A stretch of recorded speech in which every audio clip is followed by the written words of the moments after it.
This story is titled, Stepdaughter Said That I'm Not Her Real Mom and Shouldn't Tell Her What to Do. You're nothing to me. You're a nobody. So when it came time to pay for college, I told her to let her real mother pay for her tuition. Hi everyone. Before we dive in, a quick favor. If you enjoy content like this, please hit the subscribe button. It's free, supports the channel, and make sure you never miss out on amazing videos. Alright, let's get started. Hey, Reddit. So here's my story.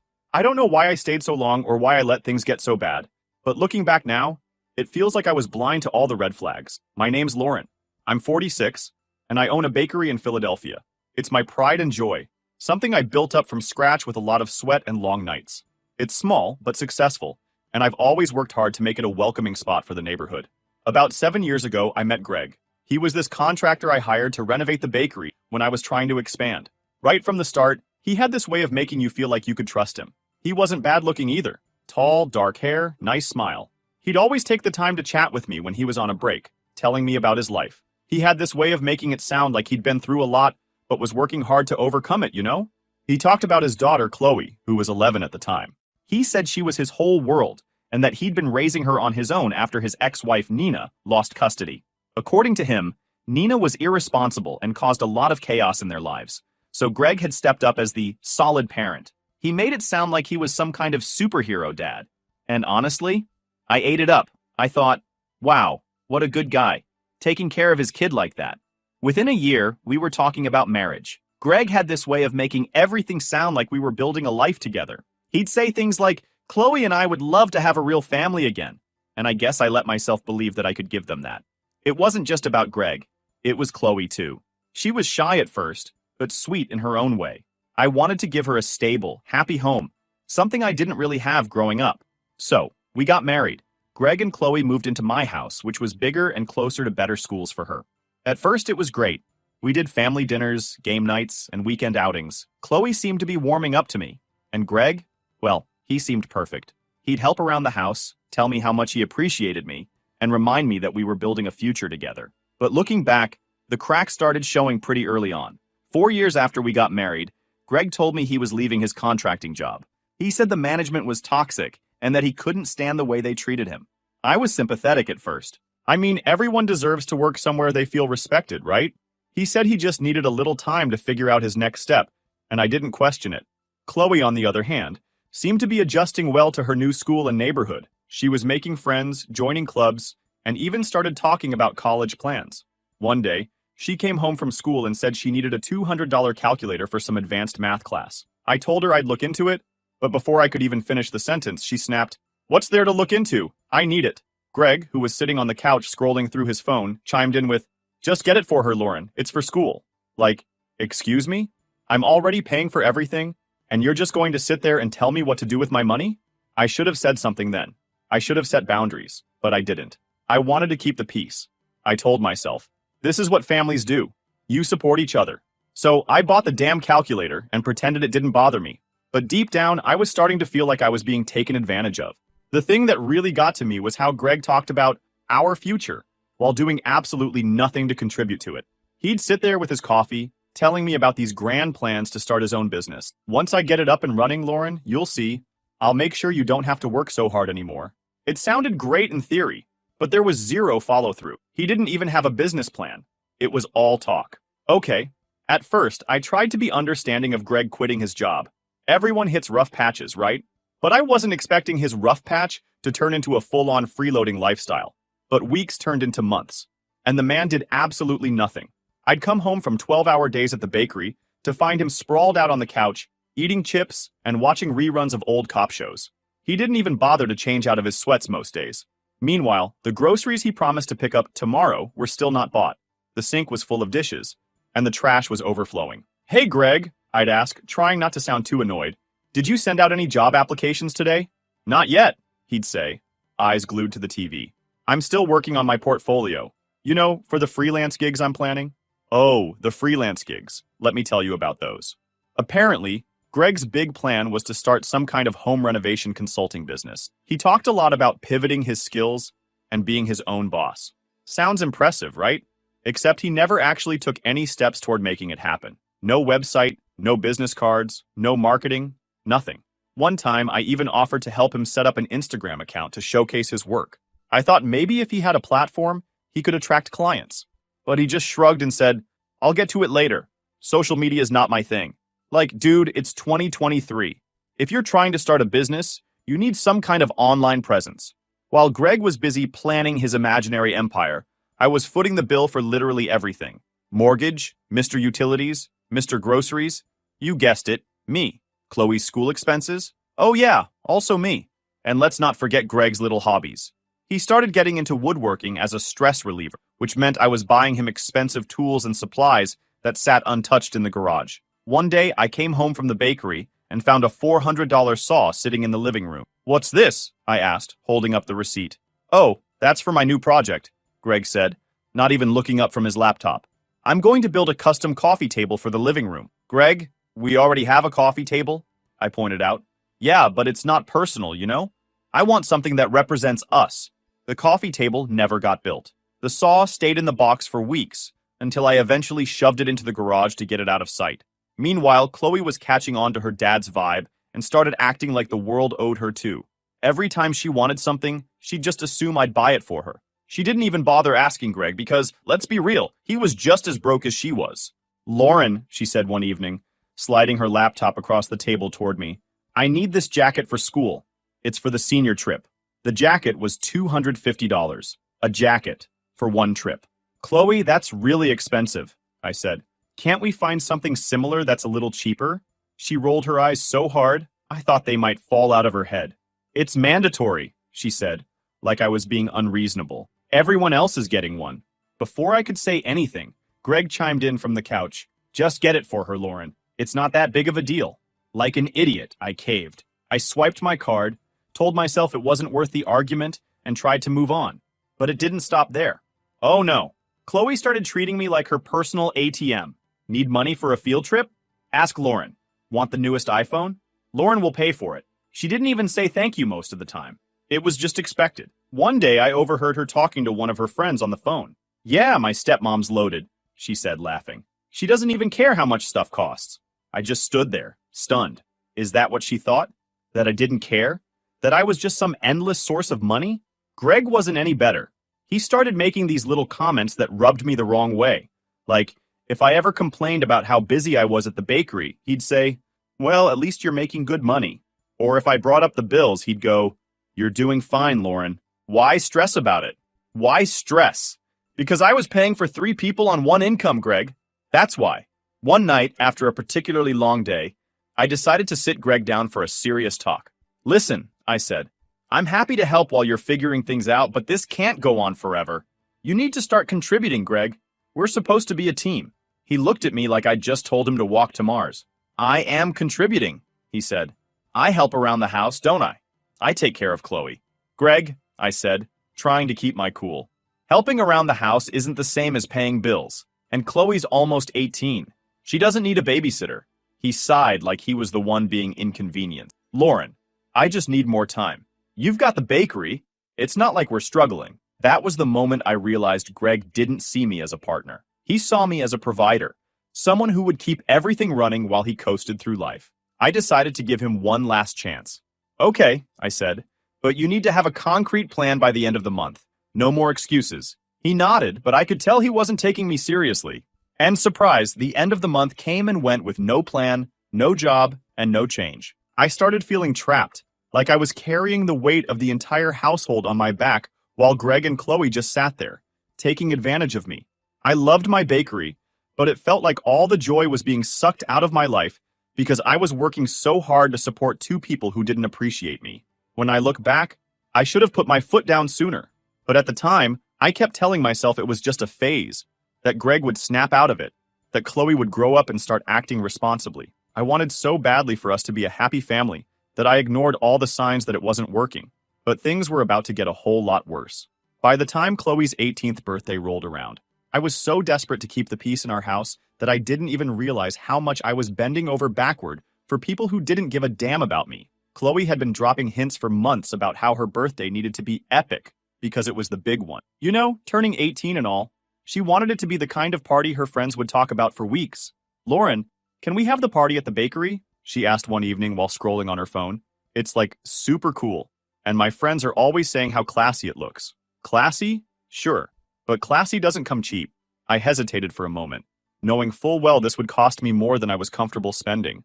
Before I could even answer, Greg chimed in, "Come on, Lauren. It's her big day. Let's make it special." This man, who still hadn't lifted a finger to contribute financially, was pushing me to throw an extravagant party? But like a sucker, I agreed. I told myself it was for Chloe, not Greg, and that maybe this would help us bond more. Big mistake. I went all out for the party. I closed the bakery for the evening, hired a local band to play live music, and ordered these gorgeous custom cupcakes with edible gold accents. I even let Chloe pick out the decorations, which included some ridiculous balloon arch that cost nearly $500. But hey, I wanted her to feel special. In the days leading up to the party, Chloe was buzzing with excitement. She kept talking about how her friends were going to love it and how it was going to be the best night ever. I asked her for a guest list so I could plan accordingly, but she kept brushing me off. "Don't worry about it, Lauren," she'd say. "It's just a small group of friends." I should have known better. The night of the party, I showed up early to make sure everything was perfect. The bakery looked stunning, and I was actually kind of proud of what I'd pulled off. Chloe arrived about an hour later, dressed to the nines in a designer dress I had bought her. She looked amazing, and I could tell she felt like a queen. Her friends started trickling in, and soon the place was packed. Not just with her classmates, but also with random people I'd never even heard of. It was chaos. Kids were running around, snapping selfies, and blasting music louder than I was comfortable with. But Chloe looked happy, and I figured that was the point. Then, just as I was starting to relax, she walked in. Nina, Chloe's mom. I knew it was her the second I saw her. She had this air of entitlement, like she owned the place. She was wearing this gaudy outfit that didn't match the vibe of the party at all, and her lipstick was smeared like she hadn't checked a mirror all night. She walked right up to Chloe, arms wide open, and yelled, "There's my baby girl!" Chloe froze for a second, glancing nervously at me, but then she hugged her mom like nothing was wrong. "Mom, you made it," she said, smiling. Made it? I hadn't invited her. I didn't even know Chloe had invited her. But there she was, acting like she belonged. I tried to keep my cool, but my heart was racing. I walked over to Greg, who was standing in the corner sipping a soda like he was a guest at someone else's party. "Greg," I said quietly, "did you know Nina was coming?" He looked at me like I'd just asked him if the sky was blue. "Of course I did," he said. "Chloe told me she wanted her mom here. I didn't think it'd be a big deal." Not a big deal? The woman hadn't shown up sober to a single event in years, and now she was at my bakery, crashing a party I paid for? I was furious, but I didn't want to cause a scene. Not yet. I tried to avoid Nina, but she made that impossible. She was everywhere, hugging Chloe, chatting with her friends, and loudly telling stories about how she used to throw parties just like this when Chloe was a kid. It was infuriating. Then, as if she hadn't already made her presence loud enough, she walked up to my table where I was sitting with Greg and Chloe and said, "This is my spot. Move." I stared at her, trying to process what she'd just said. "Excuse me?" I replied. "This is my daughter's party," she snapped. "I'm her mother. I should be sitting next to her, not you." I looked at Greg, hoping he'd step in, but as usual, he just stared at his drink like it was the most interesting thing in the world. Chloe, who was sitting next to us, didn't say a word either. She just looked down at her phone, pretending not to notice. "I'm not moving," I said firmly. "There are plenty of empty seats. Feel free to pick one." Nina's face turned red. "Oh, look at you," she sneered. "The big bad stepmom who thinks she can replace me. Guess what? Money can't buy love." Before I could respond, she grabbed a plate of food off the table and hurled it onto the floor. The sound of breaking glass echoed through the room, and everyone stopped talking. It was dead silent. "Get out," I said, my voice shaking with anger. "You're not welcome here." Nina laughed like I'd told a joke. "Oh, you think you can kick me out? You're nothing, Lauren. Nothing." I signaled to the bakery security staff. Yes, I had security, because I wasn't stupid enough to think a party full of teenagers wouldn't need supervision. They escorted Nina out while she screamed and caused a scene in front of all the guests. Chloe looked mortified. And Greg? He still didn't say a damn word. After Nina was gone, the party felt tense. Chloe tried to play it off, but you could tell her friends were uncomfortable. The whispers started. "Did you see her mom? I can't believe that just happened." People left early, and Chloe barely spoke to me for the rest of the night. When we got home, I tried to talk to her. "Chloe, I'm sorry about what happened tonight, but..." She cut me off. "This wouldn't have happened if you just let her sit with us. You made it worse." I couldn't believe what I was hearing. After everything I'd done to make her birthday special, She was blaming me for her mom's behavior? I looked at Greg, hoping for backup, but he just muttered, "Let's talk about this tomorrow." After the disaster that was Chloe's birthday, you'd think Greg might have stepped up and at least tried to show some appreciation or support. Nope. Instead, he doubled down on being the most entitled, lazy, and delusional person I've ever met. By this point, I wasn't even angry. I was just exhausted. Mentally, emotionally, financially, exhausted. Things hit a new low when Greg decided he was going to help out by taking over some of the household chores. At first, I thought, finally, he's doing something. But of course, it didn't last. For about a week, he'd occasionally do the dishes or vacuum the living room, but then he started complaining about how draining it was. "This is a lot of work," he said one evening, as he tossed a load of laundry onto the couch. "I don't know how you expect me to do all this and focus on my business." I stared at him, dumbfounded. "Greg, I've been doing all of this and running a business for years." "What are you talking about?" He shrugged. "Yeah, but you're used to it. This is new for me." I couldn't even respond. What was there to say? The man was allergic to responsibility. And then there was Chloe. If Greg was a freeloading mooch, Chloe was quickly becoming his protege. She'd picked up on his attitude and ran with it. She wasn't just asking for things anymore. She was demanding them. One evening, she came downstairs and announced that she needed new furniture for her room. Not just a desk or a chair. She wanted a full makeover. New bed, new dresser, new everything. "I've outgrown all my old stuff," she said, flipping her hair like she was a Kardashian. "I need something more mature." "Chloe, we can't afford that right now," I said firmly. "Maybe we can look at updating a few things next year." Her face turned red. "You just don't want to spend money on me because I'm not your kid," she snapped. That hit me like a ton of bricks. I'd been doing my best for this girl, and she had the nerve to say I didn't care about her because she wasn't my biological daughter.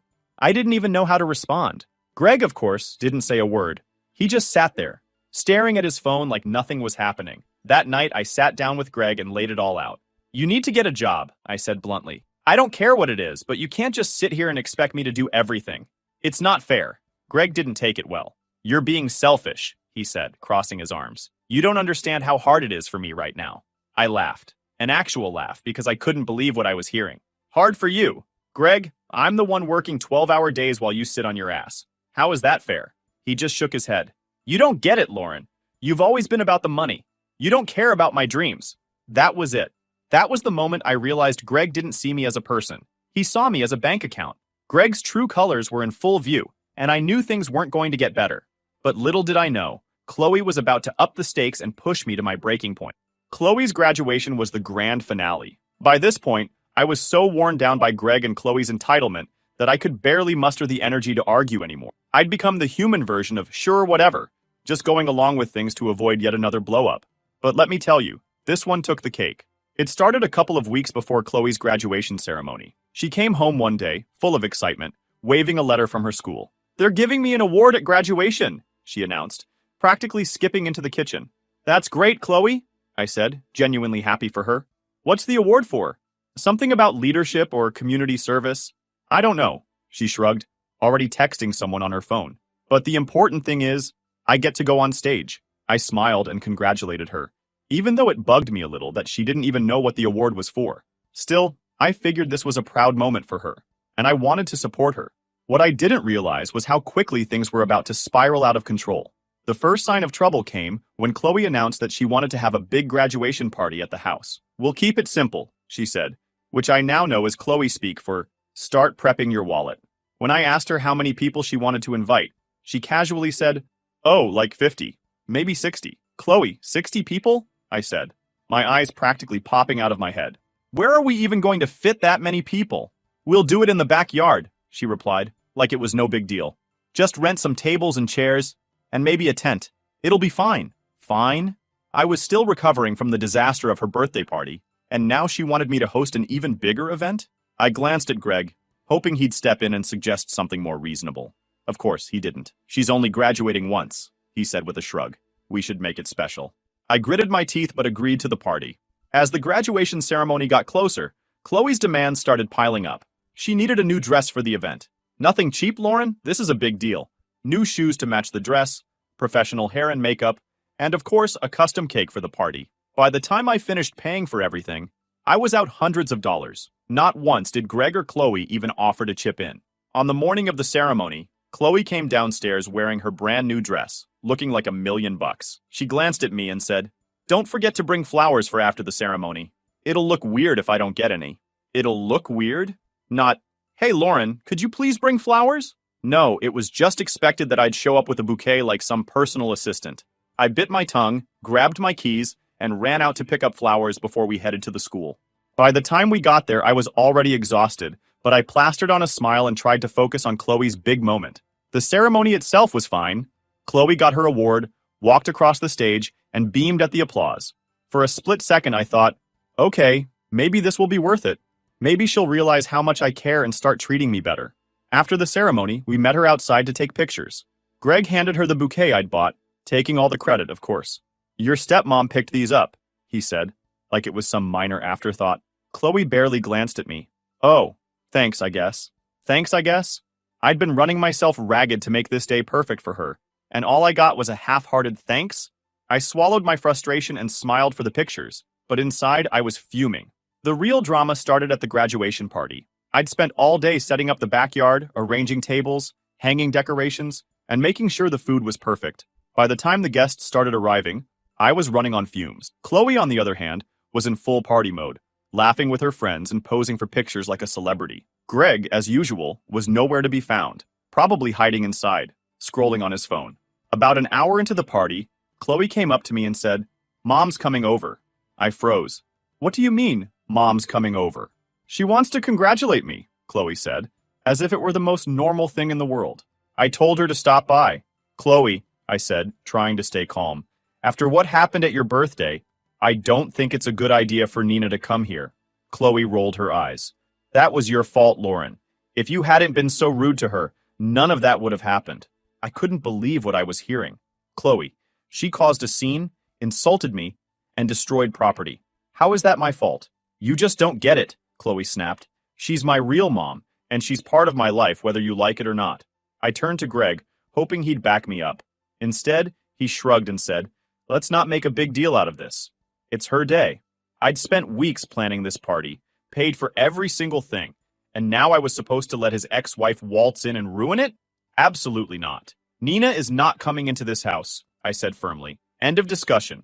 That was all Chloe needed to lose it. "You're not my mom!" she screamed, loud enough for the entire party to hear. "You're nobody! Who do you think you are, telling me what to do?" The party went dead silent. I could feel everyone staring at me, waiting to see how I'd react. Greg just stood there, staring at the ground like a coward. "I'm the person who paid for this entire party," I said, my voice shaking. "I'm the person who's been supporting you for years, while your father sits on his ass. And if you can't respect me in my own home, you can leave." Chloe's face turned red with anger. "Fine! I don't want to be here anyway." She stormed off, dragging a group of her friends with her. The rest of the party fizzled out after that. Guests made awkward excuses and left, leaving me alone in a backyard full of half-eaten food and overturned chairs. Greg finally came outside, but instead of apologizing, he blamed me. "You didn't have to escalate things," he said. "You could have just let her have this one day." I couldn't believe what I was hearing. "Greg, she humiliated me in front of everyone and you did nothing." Again, he shook his head and walked back inside, leaving me to clean up the mess. A few weeks after Chloe's graduation fiasco, things in the house were tense, to say the least. Chloe barely spoke to me, which honestly was a bit of a relief. When she did, it was usually to complain or throw in a passive-aggressive comment about how I ruined her party. Greg wasn't much better. If he wasn't completely ignoring me, he was muttering things under his breath about how I needed to be more understanding. But the real storm hit when Chloe got the letter she'd been waiting for, her acceptance to NYU. She came bursting into the house one afternoon, waving the envelope around like she'd just won the lottery. "Lauren, Dad, I got in!" she screamed, practically jumping up and down. "That's great news," I said, genuinely happy for her. I figured, after all the drama, maybe this could be a turning point. Maybe she'd start taking responsibility and working toward her future. Silly me. Greg hugged her, grinning like a proud father. "I knew you could do it, kiddo." Chloe turned to me with that all-too-familiar smirk. "So, Lauren, when can we talk about tuition?" The room went quiet. I blinked at her, caught off guard. "Tuition?" I asked. "Chloe, NYU is expensive. Have you looked into scholarships or financial aid?" She rolled her eyes.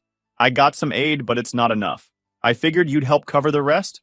I mean, you've got the money." I looked at Greg, expecting him to step in and explain how college expenses weren't just my responsibility. Instead, he nodded like it was already a done deal. She's right, Lauren. You can afford it. That was the moment I realized they'd been planning this behind my back. Greg had probably been feeding her the idea that I'd just opened my wallet, no questions asked, like I always did. But this? Paying tens of thousands of dollars for a kid who had spent the last year treating me like garbage? No way. Chloe, I said, trying to keep my voice calm. I'm really proud of you for getting into NYU, but I can't just write a blank check for your tuition. Have you considered getting a part-time job or looking into more scholarships? Her face turned red. A job? Are you serious? How am I supposed to focus on school if I'm working all the time? Plenty of students work while they're in college, I replied.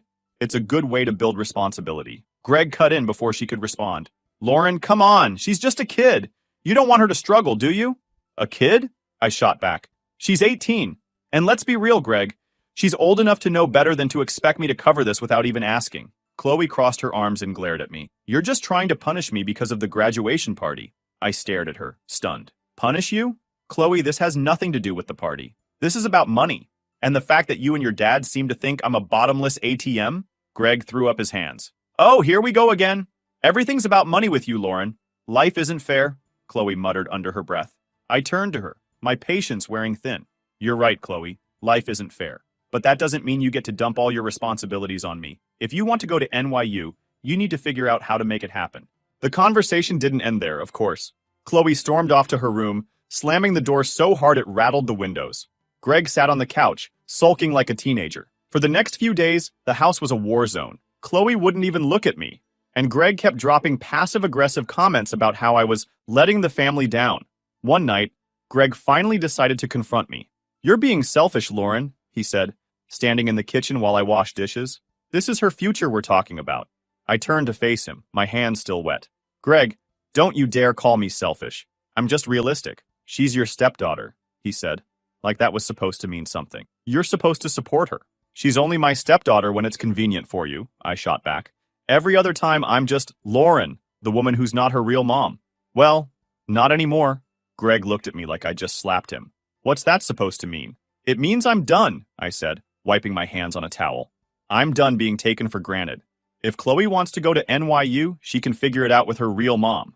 The next day, Chloe came downstairs with a new tactic, guilt. She sat at the table, looking teary-eyed, and said, Lauren, I'm sorry if I hurt your feelings. I didn't mean to make you feel unappreciated. For a split second, I almost believed her. But then she added, I just think it's really unfair that you won't help me. You've always said you wanted to give me a better future. Isn't this part of that? I sighed, sitting down across from her. Chloe, I do want you to have a good future, but I also want you to learn how to take responsibility for yourself. Life isn't about expecting other people to bail you out. She sniffled dramatically, clearly trying to turn on the waterwork. I can't believe you do this to me. You're ruining my chances at New York University. No, Chloe, I said firmly. You're ruining them by refusing to take any responsibility. You've spent months treating me like I don't matter, and now you expect me to pay for your tuition? That's not how it works. A few days later, Greg tried one last time to pressure me. Either you pay for Chloe's education, he said, his arms crossed like he was delivering an ultimatum, or I'm filing for divorce. I stared at him, completely unfazed. Okay, I said. File for divorce. He blinked, clearly not expecting that response. You don't mean that. Oh, I mean it, I said, crossing my own arms. In fact, I'll call a lawyer tomorrow. For the first time in months, Greg was speechless. He stormed out of the room, slamming the door behind him, while I sat there feeling oddly calm. When Greg and Chloe left, I thought I'd feel a little guilty. But as I watched them pack up their things and walk out the door, the only thing I felt was relief. For the first time in years, my house was quiet, peaceful. Greg didn't make a big scene when he left, which honestly surprised me. I think he realized his usual guilt trips weren't going to work anymore. He muttered something about how I'd regret this. Chloe, on the other hand, made sure I knew exactly how she felt. This is why no one likes you, she snapped as she hauled a suitcase down the stairs. You're selfish and controlling, and you'll end up alone. I didn't even bother responding. What was the point? She'd already made it clear how little she respected me, and I wasn't about to waste my breath trying to change her mind. Instead, I stood in the doorway and watched as they loaded their stuff into Greg's car. The divorce was finalized quickly, thanks to the prenup I'd insisted on. Greg tried to contest it, claiming he deserved a share of the bakery. My lawyer shut that down fast. I heard bits and pieces about them through mutual friends. Apparently, they were living in a tiny apartment across town. Greg was trying to restart his contracting business, but it wasn't going well. He'd burned a lot of bridges in the industry, and word had gotten around about his poor work ethic. Chloe, meanwhile, had deferred her enrollment at NYU because she couldn't afford the tuition. She was working at a mall, complaining to anyone who would listen about how unfair her life was. One day, I got a message from Chloe. It was short and clearly written in a hurry. "I'm sorry for everything. I didn't mean to hurt you. Can we talk?" I stared at the message for a long time, debating whether or not to respond. A part of me wanted to believe she'd finally realized how unfair she'd been, but another part of me knew better. Chloe wasn't reaching out because she cared. She was reaching out because she needed something. Money, most likely. I decided not to respond. I wasn't interested in reopening that door. A few weeks later, Greg tried his luck. He called me one evening while I was at the bakery, working on plans for the grand opening of the second location. "Hey, Lauren," he said, his voice dripping with fake sincerity. "I just wanted to check in. How are you doing?"